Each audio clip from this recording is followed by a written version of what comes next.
There are two videos that really bring light to two different types of fatherhood. One's called The Lion King. We all know it very well. Famous movie. It's a very emotionally impactful one to watch with our children. The other one is called The Adventures of Scamper.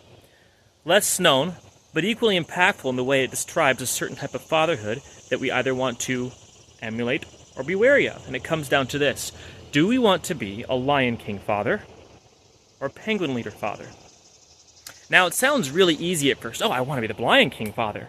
There's nothing attractive about thinking, oh, I want to be a Penguin Leader. It's not as inspiring to think about.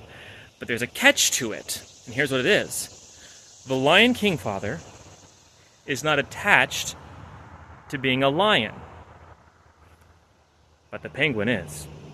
Now, both these types of fathers are, technically speaking, invested in their children, but the Penguin Leader father, as shown in The Adventures of Scamper, is doing it to stroke his own ego, while the Lion King father is doing it to invest in his children.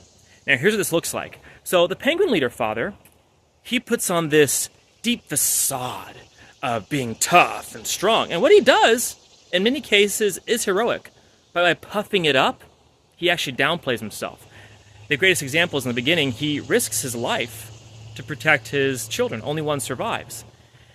And yet later on, even though he's terrified in the moment, when his son asks him, were you scared, Dad? Tell me the story. He goes, not a bit. He puts on this facade. When he disciplines his son, he does it in public. What am I going to do with him? Come here, son, in front of the whole village. Now, this is a very common type of fatherhood. On the other hand, we look at the Lion King. What does he do? When he's scared, he tells his son. When he has to chastise him to teach him discipline, he lets people know it's not a secret. He's like, no, my son's going to get disciplined. But he does it in private. He doesn't humiliate his son. Now, it comes down to a really interesting thing called cherishing our leadership. The Penguin Leader, he has leadership objectively, but he doesn't cherish it. He hoards it to himself, makes himself look untouchable, and so distances his son from him. So that the only thing his son can hope for is one day maybe a little bit of an attaboy, and then that's it. But he can never actually be there with his dad. The Lion King cherishes his leadership. What's it mean to cherish our leadership? It means we think, how do I want to act in such a way that my son feels better about himself being around me?